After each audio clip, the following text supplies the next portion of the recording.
सबसे पहले इस वर्चुअल दीक्षांत समारोह में मुझे आमंत्रित करने के लिए आईआईएम रांची के डायरेक्टर प्रोफेसर शैलेंद्र सिंह जी को भी धन्यवाद देना चाहूंगा। अपनी शिक्षा दीक्षा पूरी करने के बाद डिग्री प्राप्त करना किसी भी विद्यार्थी का एक बड़ा स्वप्न होता है और उसमें भी Indian institute of management Ranchi जैसे प्रतिष्ठित संस्थान से यह उपाधि मिलना यह और भी गौरव की बात होती है। इस संस्थान से डिग्री प्राप्त कर रहे सभी छात्रों को मैं हृदय की गहराइयों से बधाई देता हूं और उनके आगामी जीवन के लिए अपनी हार्दिक शुभकामनाएं भी देता हूं। अभी हाल ही में आप लोगों ने अपना 12वां स्थापना दिवस मनाया है, ऐसा मुझे बतलाया गया है। पिछले 11 वर्षों से यह संस्थान हार्ड वर्क, ऑनेस्टी और ह्यूमिलिटी से राष्ट्र निर्माण में जो योगदान दे रहा है वह सराहनीय है। इस संस्थान के एल्युमिनाई भी मैनेजमेंट और कॉर्पोरेट एक्सीलेंस के नए और ऊंचे मापदंड स्थापित कर रहे हैं और यह उनकी खुद की योग्यता के साथ साथ इस इंस्टीट्यूट के एक्सीलेंस को भी दर्शाता है। साथियों, एक संस्थान के रूप में प्रबंधन का संबंध झारखंड से भले ही 12 वर्ष पहले जुड़ा हो, पर कौशल के रूप में यह जुड़ाव सदियों पुराना है। एंशिएंट पीरियड में इस क्षेत्र का संबंध मगध, मौर्य एम्पायर और चाणक्य से रहा है, जो प्रबंधन में आज भी इतिहास के शीर्ष नामों में से हैं। आप सब इसका इतिहास जानते हैं, मैं अधिक विस्तार में नहीं जाऊंगा। बस इतना ही कहूंगा कि कुशल प्रबंधन से शून्य से शिखर तक की यात्रा कैसे तय की जा सकती है, यह नाम उसकी एक मिसाल है। इसलिए आज भी जब जब मैनेजमेंट की बात होती है, बिना इन नामों के वह बात अधूरी लगती है। हम इतिहास की सीख का वर्तमान में उपयोग करते हुए भविष्य की राह निर्मित करें, यह भी प्रबंधन का एक विशेष अंग है और यह संस्थान इस मंत्र के साथ लगातार आगे बढ़ रहा है, ऐसा मेरा विश्वास है। मित्रों, समय के साथ पूरी मानवता को प्रबंधन की आवश्यकता बढ़ती जा रही है। वर्तमान में कोविड के संकट ने सभी स्तरों पर, वह चाहे व्यक्तिगत हो, सामूहिक हो, सांस्थानिक अथवा राष्ट्रीय अंतर्राष्ट्रीय स्तर हो, प्रबंधन की परीक्षा ली है।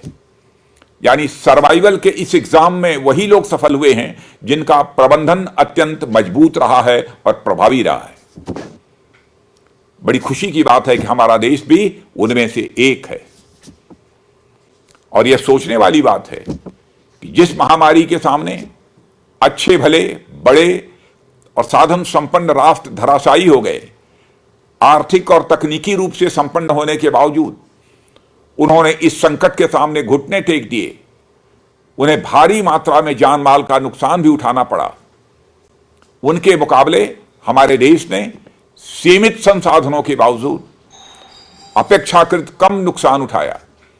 न केवल कम नुकसान, बल्कि प्रधानमंत्री श्री नरेंद्र मोदी के नेतृत्व में हमने इस आपदा को अवसर में भी बदलने में कामयाबी हासिल की है।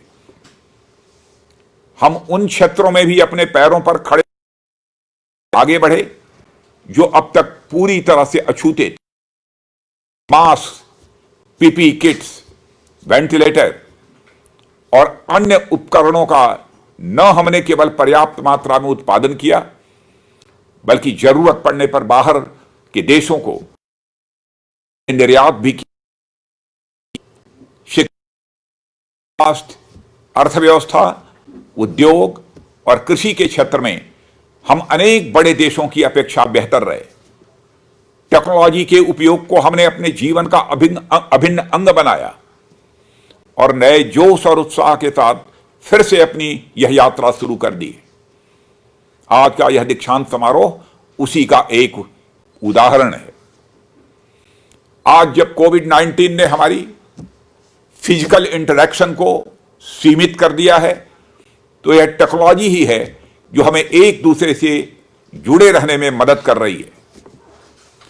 और हमें याद रखना चाहिए कि सभी टेक्नोलॉजी उन कुछ इनोवेटिव माइंड्स के अथक परिश्रम का परिणाम है जो हमारे जीवन को आसान बनाने के लिए उत्सुक और समर्पित थे।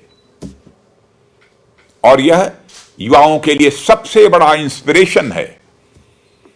आपको भी मानवता की भलाई के लिए अपनी कल्पना शक्ति यानी पावर ऑफ इमेजिनेशन का उपयोग करना होगा। कोविड-19 के दौरान आपने देखा होगा कि कैसे हमारी मेडिकल फ्रेटर्निटी ने टायरलेसली और सेल्फलेसली लोगों की सेवा की है। और यह साबित करता है कि आपकी सर्वश्रेष्ठ योग्यता हमेशा विपरीत परिस्थितियों में और लोगों की सेवा करते समय ही सामने आती है।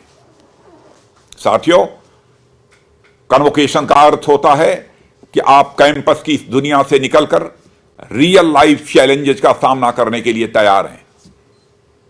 ऐसे में आप सबको इंस्पिरेशन की आवश्यकता पड़ेगी।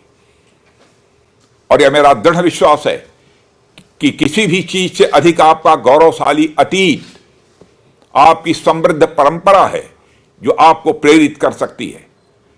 और यहां पर अतीत और बात करना चाहता हूं तो मैं एक आपके सामने मिसाल भी रखना चाहता हूं। चाइना के हुसी का नाम आपने सुना होगा। वो पेकिंग यूनिवर्सिटी के वाइस चांसलर भी थे और एक समय चाइनीज रिवॉल्यूशन के समय उन्होंने यूएन में चाइना को रिप्रेजेंट किया था। उन्होंने कहा है कि India has culturally controlled and dominated China for more than 2000 years without sending a single soldier. यह है भारत की कल्चर, यह है भारत की संस्कृति। हम सबने राष्ट्रीय गणित दिवस मनाया है।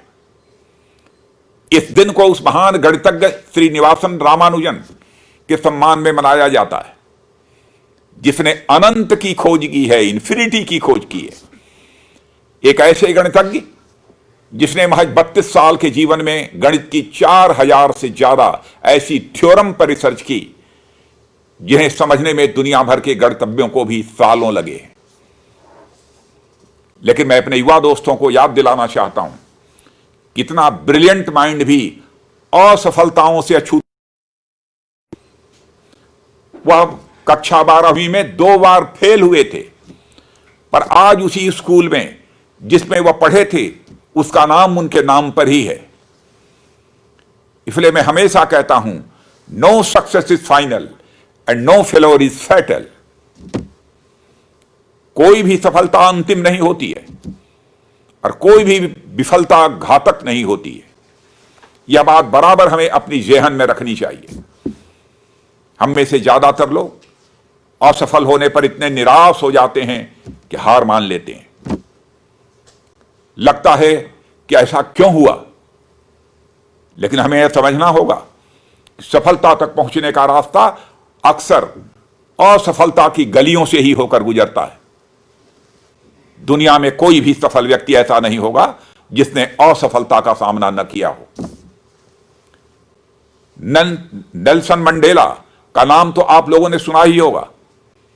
उनकी कही एक बात आपको याद दिलाना चाहता हूं। उन्होंने कहा था, अपने नसीब का मालिक मैं खुद हूं और अपनी आत्मा का कप्तान मैं खुद हूं। इसी वाक्य ने नेल्सन मंडेला को साउथ अफ्रीका के राष्ट्रपति के पद तक पहुंचाया और वे करोड़ों लोगों के लिए सोर्स ऑफ इंस्पिरेशन बने। अगर उनके जीवन पर नजर डालें तो आप एक लंबे समय तक किया गया संघर्ष नजर आएगा। मंडेला ने करीब 27 साल तक संघर्ष किया और अपनी आधी जिंदगी उन्होंने जेल में गुजारी। क्या आप सोच सकते हैं कि एक ऐसा व्यक्ति जिसके पास रहने के लिए कमरा नहीं था और इसलिए वो दोस्तों के घर पर फर्श पर सोता था, वो व्यक्ति दुनिया की सबसे सफल मोबाइल और कंप्यूटर कंपनी का संस्थापक बन सकता है। जी हां, मैं एप्पल कंपनी के संस्थापक स्टीव जॉब्स की बात कर रहा हूं। एक समय तक उनके पास रहने के लिए घर और खाने के लिए पैसे नहीं थे, एक समय तो ऐसा भी आया कि उन्हें अपनी खुद की ही कंपनी से निकाल दिया गया, लेकिन अपने निरंतर प्रयासों के द्वारा उन्होंने अपने सपने को साकार किया है। ऐसे कई एग्जाम्पल्स हैं आपके सामने, कई मिसालें हैं आपके सामने। सब यही सिखाते हैं कि दृढ़ता और धैर्य, फॉर्मनेस, कन्विक्शन एंड पेशेंस सफल व्यक्ति के जीवन में सबसे बड़ी भूमिका निभाते हैं। हमारी सारी कमजोरियां हमारे दिमाग में ही होती हैं। और इस संदर्भ में मैं आपको एक छोटी सी कहानी सुनाता हूं। एक बार एक व्यक्ति एक शहर घूम रहा था। अचानक वह एक ऐसे सर्कस के बाहर रुक गया और वहां रस्सी से बंधे हुए एक हाथी को देखने लगा और सोचने लगा कि जो हाथी जाली, मोटे चेन या कड़ी को भी तोड़ देने की शक्ति रखता है, वह एक साधारण रस्सी से बंधे होने पर भी क्यों कुछ नहीं कर रहा है, क्यों वह शांत है। उस व्यक्ति ने तभी देखा कि हाथी के पास एक ट्रेनर खड़ा था। यह देखकर उस व्यक्ति ने ट्रेनर से पूछा, यह हाथी अपनी जगह से इधर उधर क्यों नहीं भागता या रस्सी को क्यों नहीं तोड़ता। ट्रेनर ने जवाब दिया कि जब यह हाथी छोटा था तब से हमें इसे रस्सी से बांधते थे, तब यह बार बार इस रस्सी को तोड़ने की कोशिश कर पर कभी तोड़ नहीं पाया, और इस कारण हाथी को यह विश्वास हो गया कि रस्सी को तोड़ना असंभव है। और आज जबकि वह इस रस्सी को तोड़ने की ताकत रखता है, फिर भी वह यह सोचकर कोशिश भी नहीं कर रहा है कि जब पूरा जीवन में इस रस्सी को तोड़ नहीं पाया तो अब क्या तोड़ पाऊंगा। यह सुनकर वह व्यक्ति दंग रह गया। उस हाथी की तरह ही हम भी कई बार असफल होने के बाद कोशिश करना छोड़ देते हैं। आने वाले समय में साथियों, आप सब अपनी लड़ाई खुद लड़ेंगे, जहां सफलताओं के साथ असफलताएं भी होंगी। जो भी हो, कोशिश हमेशा जारी रखिएगा, यह मैं आपसे विनम्र अनुरोध करना चाहूंगा। आने वाले समय में जब नए चैलेंजेज आपके समक्ष होंगे तो आपका आत्मविश्वास और जो ज्ञान आप सबने यहां से अर्जित किया है वही आपका मॉरल कंपास होगा, आगे बढ़ने में आपका सहायक होगा। यहां एक और महत्वपूर्ण बात कहना चाहता हूं। आप में से बहुत से ऐसे छात्र होंगे जिनको वह काम करने का मौका तुरंत मिल जाएगा जिस काम को वह पसंद करते हैं, पर कुछ लोग ऐसे भी होंगे जिन्हें यह सौभाग्य शायद न मिले। उनके लिए मैं यह कहूंगा कि जो भी काम मिले उसमें खुशी की तलाश कीजिएगा। मैं अपने जीवन का अनुभव बतला रहा हूं और उस आधार पर मैं विश्वास के साथ कह रहा हूं। और मैं मानता हूं कि जो लोग अपने कार्य में आनंद खोज लेते हैं, खुशी खोज लेते हैं, वह पूर्णता प्राप्त कर लेते हैं। All are not so lucky to do what we like. The idea is to like what we do. आज आप सब इस बहुत ही प्रतिष्ठित संस्थान से ग्रेजुएट होकर नई चुनौतियों का सामना करने जा रहे हैं। तो मैं आपको बताना चाहता हूं कि आशंका के पदों में अपने इतिहास के स्वर्णिम पन्नों को जरूर पढ़िएगा। हमारा इतिहास जीवन के बहुमूल्य पाठों का भंडार है। आपकी आधुनिक शिक्षा को आपके गौरवशाली इतिहास से प्रेरणा लेने में बाधक नहीं होना चाहिए। जैसे कि विज्ञान की, साइंस की पढ़ाई का मतलब यह नहीं कि आप ईश्वर में आस्था न रखें, पराशक्ति में आस्था न रखें। और यहां पर मैं एक बार फिर से रामानुजन का जिक्र करना चाहता हूं। उन्होंने कहा था, An equation is meaningless. An equation is meaningless to me unless it expresses God. मैं फिर से इस बात को दोहराना चाहता हूं। मित्रों, उन्होंने कहा था, An equation is meaningless to me unless it expresses a thought of God. सदियों से भारत ने ज्ञान और आत्मखोज के नए मापदंड स्थापित किए हैं, चाहे वह भौतिक विज्ञान यानी फिजिक्स, या सामाजिक विज्ञान यानी सोशल साइंस हो, या आध्यात्मिक विज्ञान, स्पिरिचुअलिज्म की बात मैं कर रहा हूं। हर फील्ड में एक नए कीर्तिमान स्थापित किए हैं। बोधायन ने पाइथागोरस थ्योरम पाइथागोरस से 3 साल पहले ही खोज लिया था। एक प्रसिद्ध रूसी इतिहासकार के हिसाब से भारत प्लास्टिक सर्जरी में क्राइस्ट के जन्म होने से पहले ही निपुणता हासिल कर ली थी, महारत हासिल कर ली थी। भारत ऐसा पहला देश था जिसने एक सुचारू रूप से चलने वाला हॉस्पिटल भी स्थापित किया था। साथियों, भारत आर्यभट्ट, ब्रह्मगुप्त, बोधायन, चरक, सुश्रुत, नागार्जुन, कणाद से लेकर सवाई जय सिंह तक वैज्ञानिकों की एक लंबी परंपरा का साक्षी रहा है। प्रसिद्ध जर्मन खगोल विज्ञानी कॉपरनिकस के बारे में आपने सुना होगा। उस खगोल विज्ञानी कॉपरनिकस से लगभग 1000 वर्ष पूर्व आर्यभट्ट ने पृथ्वी की गोल आकृति और उसके अपनी धुरी पर घूमने की पुष्टि कर दी थी 1000 वर्ष पहले। इसी तरह आइजक न्यूटन से 1000 वर्ष पूर्व ही ब्रह्मगुप्त ने पृथ्वी के गुरुत्वाकर्षण सिद्धांत, लॉ ऑफ ग्रेविटेशनल फोर्स की भी पुष्टि कर दी थी। अब इसकी चर्चा मैं इसलिए कर रहा हूं कि मैं भी फिजिक्स का स्टूडेंट रहा हूं, और यह एक अलग बात है कि किन्हीं कारणों से इन सब खोजों का श्रेय पाश्चात्य वैज्ञानिकों को मिला है। एस्ट्रोनॉमी में भास्कराचार्य का एक विशिष्ट योगदान है। एस्ट्रोनॉमी जिसको हम खगोल विज्ञान कहते हैं। 12वीं शताब्दी में उन्होंने सिद्धांत शिरोमणि और कर्ण कुतूहल नामक 2 ग्रंथों की रचना की थी। भास्कराचार्य ने तो एक तो गोले की सतह और उसके घनफल क्यूब को निकालने के जर्मन ज्योतिर्विद केपलर के नियम का पूर्वाभ्यास कर दिया था, और दूसरे उन्होंने 17वीं शताब्दी में जन्मे आइजैक न्यूटन से लगभग 500 वर्ष पहले ग्रेविटेशन थ्योरी यानी गुरुत्वाकर्षण के सिद्धांत को जन्म दिया था। विज्ञान में भारत की उपलब्धियों की लिस्ट बहुत ही लंबी है, पर भारत कोई शास्त्र, इतिहास, राजनीति विज्ञान, लोक प्रशासन, पब्लिक एडमिनिस्ट्रेशन, इन सभी विषयों में भी हमारा देश पायनियर रहा है। मैं जानता हूं कि बहुत लोगों को विश्वास नहीं होगा, लेकिन भारत के गौरवशाली अतीत का जिन लोगों ने अध्ययन किया होगा उन्हें निश्चित रूप से इस बात की जानकारी होगी और उन्हें पक्का इस पर भरोसा और विश्वास होगा।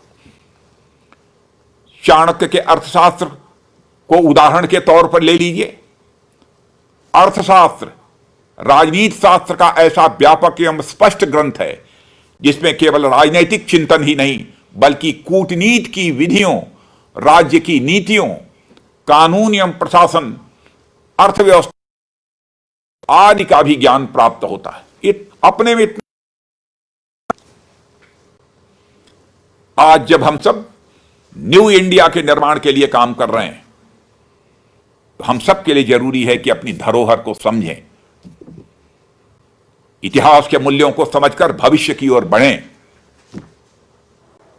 साथियों, किसी भी देश का भविष्य उनके यूथ पर निर्भर होता है, नवयुवकों पर निर्भर करता है, और हमारा यूथ हमारे देश की सबसे एक विशाल ताकत है। यह हमारा देश युवा देश है, और मेरा हमेशा मानना रहा है कि युवा बदलाव का सबसे बड़ा उत्प्रेरक है और सबसे शक्तिशाली स्रोत होता है, सोर्स होता है। इन्वेंशन, इनोवेशन और आइडियाज के दम पर युवा किसी भी चुनौती का सामना करने और उन्हें अवसर में बदलने की यह क्षमता रखते हैं। देश के विकास और नव राष्ट्र निर्माण के लिए प्रबंधन के क्षेत्र में युवाओं की इन्हीं क्षमता जिसकी मैंने अभी चर्चा की है। जिस राष्ट्र से हमें इतना कुछ प्राप्त हुआ है, उसे रिटर्न करने के लिए भी हमें उसी ऊर्जा से आगे आना चाहिए। और साथियों, एक और महत्वपूर्ण बात कि इस राष्ट्रीय प्रबंधन, नेशनल मैनेजमेंट का पाठ हमें कोई बाहर से पढ़ाने नहीं आया था। यह हमारी इनहेरिटेड विरासत है, जिसे हमें न केवल संजो कर रखना है बल्कि उसे आगे भी बढ़ाना है। वह विरासत हमें न केवल लिविंग बल्कि नॉन लिविंग थिंग्स से भी अपने रिलेशंस जोड़ना सिखाती है। चेतन ही नहीं, रिश्ते जोड़ना सिखाती है। और मैं यहां चर्चा करना चाहूंगा कि हमारे ऋषियों और मनीषियों ने कहा है कि यत पिंडे तत् ब्रह्मांडे, जो पिंड में है वही ब्रह्मांड में है, जो जड़ में है वही चेतन में है, जो सूक्ष्म में है वही विवर्त में है, जो छोटे में है वही बड़े में है, जो मेरे में है वही तेरे में है। आज भी हम अपने घरों में देखते होंगे, जो चीजें हमारे लिए अनुपयोगी हो जाती हैं उन्हें भी संभाल कर रख लेते हैं और वे चीजें आगे काम भी आती हैं। आज हम इस सस्टेनेबल डेवलपमेंट का एक अंग मानते हैं। और मेरा तो मानना है साथियों कि माता पिता नामक प्राणी इस दुनिया के सर्वश्रेष्ठ प्रबंधक हैं, सब सर्वश्रेष्ठ प्रबंधक हैं, जो बिना किसी डिग्री के परिवार जैसी संस्था का पूरा मैनेजमेंट करते हैं। हमें उनसे भी बहुत कुछ सीखने की जरूरत है। माता पिता को भूलिएगा मत, उनसे बड़ा मैनेजर कोई नहीं है। साथियों, हम भारत को एक सुपर पावर बनाना चाहते हैं। देश को सुपर पावर बनाने की बात यदि मैं कर रहा हूं तो सुपर पावर बनाने के लिए शिक्षा, स्वास्थ्य और उद्योग आज के क्षेत्र में हमें और भी कुछ बड़ा हासिल करने की जरूरत है। और इन क्षेत्रों में जितना पोटेंशियल हमारे देश के अंदर है उसका अभी पूरा उपयोग नहीं हुआ है। और साथियों, जब हम भारत को सुपर पावर बनाने की बात करते हैं तो हमें देश के सभी राज्यों में विकास के पोटेंशियल का भी ध्यान रखना होगा। अब उदाहरण के तौर पर झारखंड को ही लें तो यहां विकास की अपार संभावनाएं हैं। यहां मिनरल्स एंड मेटल्स की कैपिटल है, प्राकृतिक सौंदर्य है, क्या नहीं है। विकास हो परंतु उस क्षेत्र के इन्वायरमेंट, सोसाइटी और कल्चर की कास्ट पर नहीं होना चाहिए। इन दोनों ही चुनौतियों का सामना करने के लिए हमारे जो युवा प्रबंधकों को आगे आना होगा। जो लोग यहां से हैं वे तो जानते ही हैं, और जो अन्य राज्यों से विद्यार्थी आए हैं, मैं चाहता हूं कि वह भी यहां की स्थानीयता को जानें और समझें। इसमें संस्थान भी अपनी सक्रिय भूमिका निभाएं, यह हमारी अपेक्षा है। और साथियों, मैं यह भी कहना चाहूंगा, टेक्स्ट बुक्स की पढ़ाई तो हम करते ही हैं, हमें अपने जीवन और समाज को भी पढ़ने का हुनर होना चाहिए। कुछ समस्याओं का समाधान केवल स्थानीयता से ही संभव होता है। हमें उसे जान समझकर व्यवहार में लाने की जरूरत है।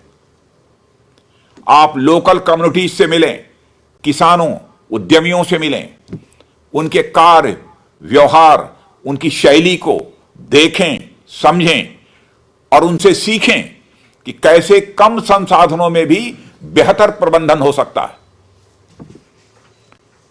सीमित संसाधनों में भी बेहतर कर सकने की क्षमता ही आपके व्यक्तित्व को निखारती है।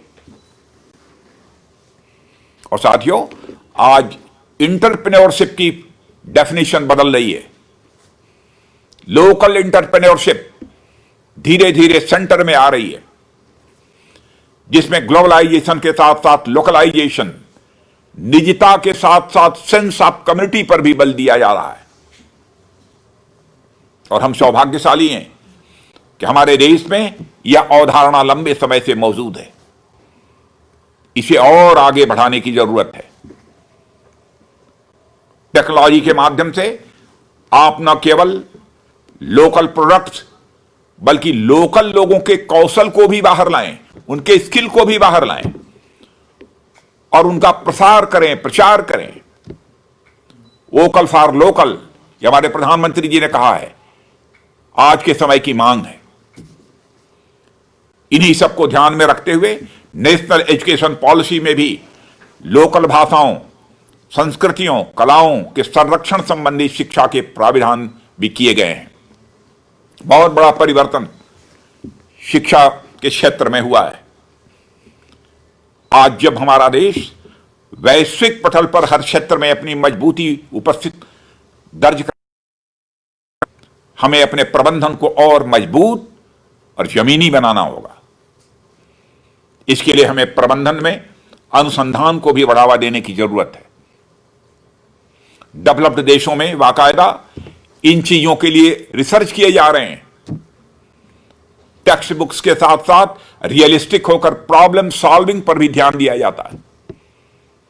हम इन बेस्ट प्रैक्टिसेस को भी अपने पाठ्यक्रम में शामिल करें और उसके अनुसार आगे बढ़ें। यह हमारे छात्रों, संस्थानों और हमारे देश सबके लिए हितकर होगा। मित्रों, हमारी शिक्षा व्यवस्था पर एक बड़ा सवाल यह उठता है कि हम साल दर साल ग्रेजुएट्स तो पैदा कर रहे हैं पर एम्प्लॉयबल ग्रेजुएट्स नहीं। हम इस समस्या को समझते हैं, पर अन्य कारणों के साथ इस समस्या की वजह यह भी है कि हमारी एजुकेशन सिस्टम का फोकस नौकरी हासिल करने पर अधिक था। आज तक हम अपने युवाओं को सिर्फ जॉब सीकर्स बना रहे थे, उन्हें जॉब क्रिएटर्स।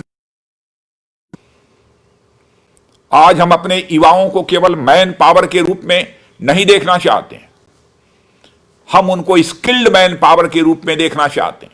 ऐसा युवक बनाना चाहते हैं जो भौतिक के साथ साथ आध्यात्मिक दृष्टि से समृद्ध हो। तभी व्यक्तित्व का कंप्रिहेंसिव डेवलपमेंट संभव है।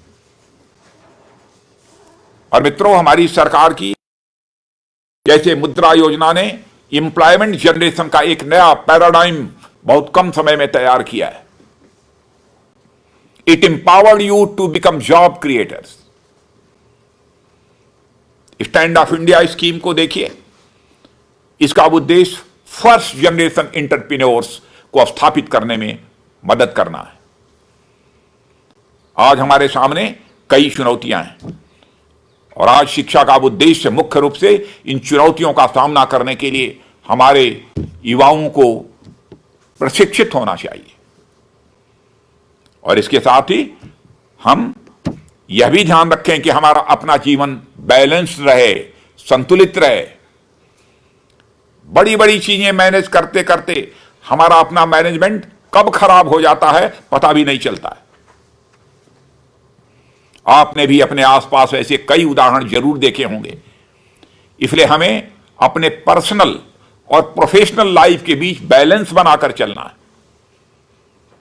और मुझे पूरा विश्वास है कि हमारे युवा साथी जीवन में मैनेजमेंट के हर स्तर पर खरे उतरेंगे। अपने साथ अपने समाज, राष्ट्र के कल्याण को भी लेकर चलें और संस्थान के मोटो बहुमुख विकासो गंतव्य को साकार करेंगे आप, ऐसा मेरा विश्वास है। साथियों, हमेशा याद रखिएगा, मनुष्य अपने विश्वास से निर्मित होता है। विश्वास करता है वैसा ही वह बन जाता है। व्यक्ति जो चाहे बन सकता है यदि वह विश्वास के साथ इच्छित वस्तु पर लगातार चिंतन करे। अंत में कहना चाहूंगा कि आज का कार्यक्रम यह शिक्षांत समारोह नहीं है, यह दीक्षांत समारोह है।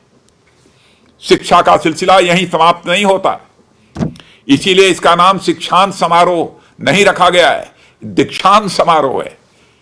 शिक्षा से ज्ञान की प्राप्ति होती है, संस्कार की प्राप्ति होती है।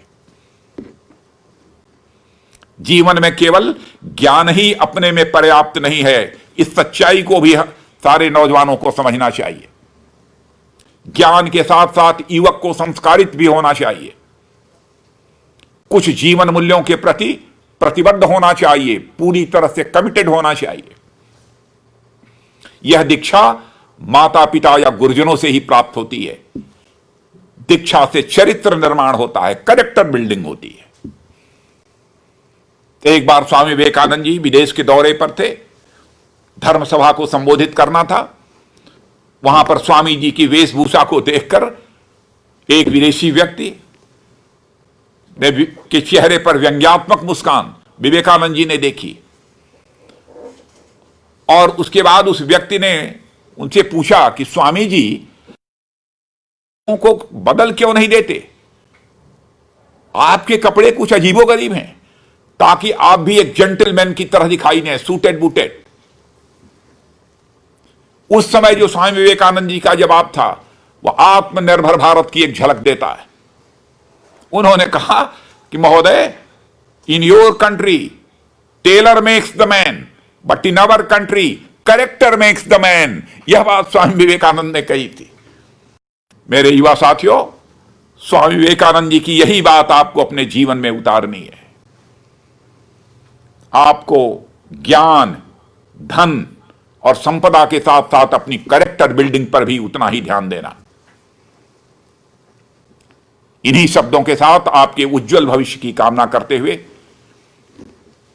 और आप सबको हार्दिक बधाई देते हुए अपनी बात समाप्त करता हूं और आने वाले नए वर्ष के लिए भी मैं आप सभी को अपनी हार्दिक शुभकामनाएं देता हूं। आप सभी को बहुत बहुत धन्यवाद।